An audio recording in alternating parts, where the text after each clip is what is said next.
track guide for our LMP2 at Red Bull Ring. IMSA series are going here next week. It's just gonna try and set people up for some success. By no means alien speed, just kind of a person, but trying to help people out, get you a braking point, some gear for the turns. Let it play through at what was my fast lap. It was 20. I had some other laps in here close to that, but I had off track, so they would not have counted circumstances. And there's a couple instances in this lap that potentially could have been tracks, but they weren't. I'm gonna let it play through at full speed, and then I'll kind of break it down after that.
I'm going to slow it down, kind of point out what gear to use, and I'm going to change some stuff up, just having discovered stuff since I ran this lap.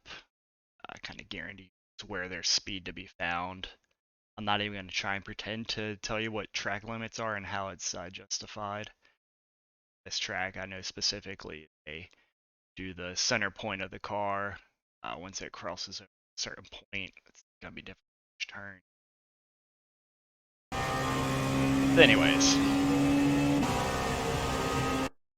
so turn one here, a little bit before the 100 is more comfortable. I think you can go all the way to the 100. If you go all the way there, you will driving it too deep. You can get a little bit further to the left here, kind of widen the turn and try and carry some speed on. Down to second gear here.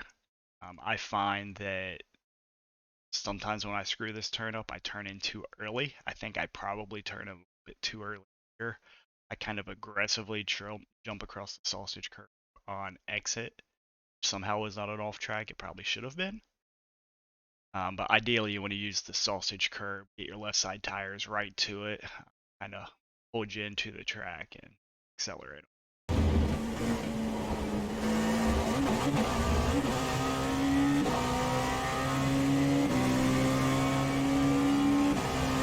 Next turn is going to be turn 3. They consider, I think this will bend turn 2, but it's going to be a first gear turn.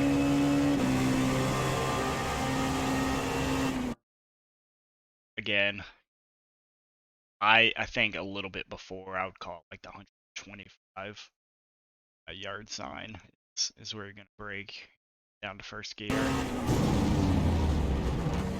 You got to be really patient here. You get into the curb as close as possible, but you got to be patient getting back into the throttle so that you don't jump across the sausage on exit. A very easy off track.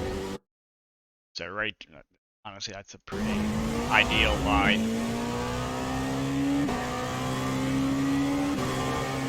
This is going to be another first gear turn.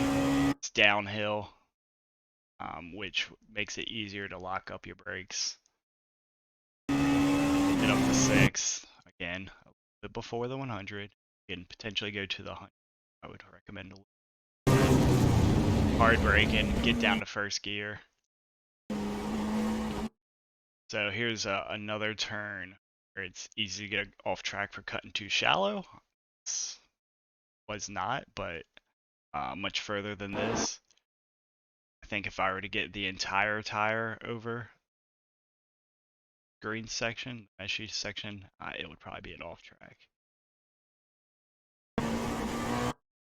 So you're gonna see I'm trying to straighten this wheel out as much as possible when I'm getting the power down, and ideally I want to push out all the way to this green section on the left.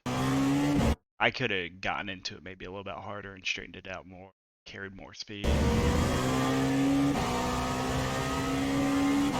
So this next turn is one of the turns where I don't use the right gear. I use third gear in this instance.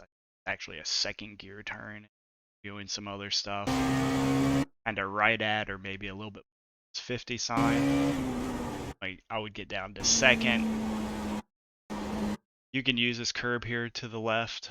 Getting right to it, or left side's barely on it's probably ideal. You gotta just be patient.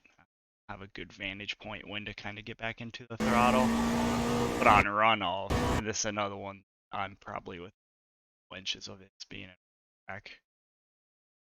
This green section is fair game. I think it's when I even get the tires onto the dirt. Anything more than this would be an off track. And maybe it's because I kept my left side tire on this white and red rumble strip. Maybe that's what it is. But anyways, you want to really maximize your speed off of here. I would be shifting up to third gear normally, and the next turn is going to be a third gear, but you can run in this section all the way until you brake a little bit here at the end of the green. Then you're just going to kind of play with the throttle some. You can get into this curve a little bit, and you're gonna have to trust it. Jump back into the throttle. Here's another section where you can use a lot of this green area, so that there's a certain point that you cross over it that it becomes an be wary of that.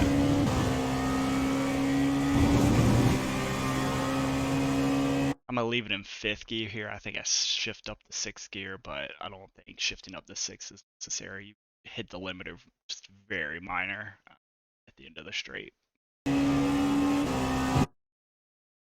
A little bit before this 50 sign, where I'm going to want to downshift it to 4th. So this turn is pretty tricky, and it's just going to be kind of your comfort level. The optimal would be to get your right side tires into this green area. You have 2 options. Don't get to the curb at all, or jump the curb sides over. You don't want your sides to be on the curb. It's just gonna upset the car. I do it pretty ideal here. I get them just over, but you don't want to touch the crap. You can carry more speed out here and go a bit wider here to widen the entry for this final turn. It's gonna end up 2nd gear turn. I get as close to the apex as possible and then really accelerate out.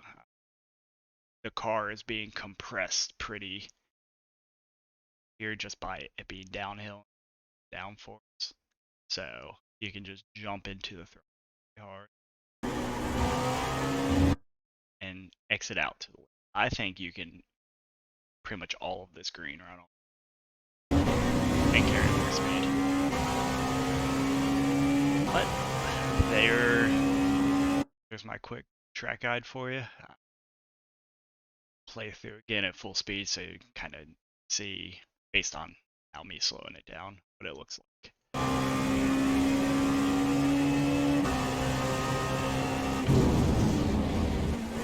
You can see most of the braking zones are pretty heavy braking zones. But before you start your turning, you want to kind of be rolling out of the brake at that point to avoid lockups.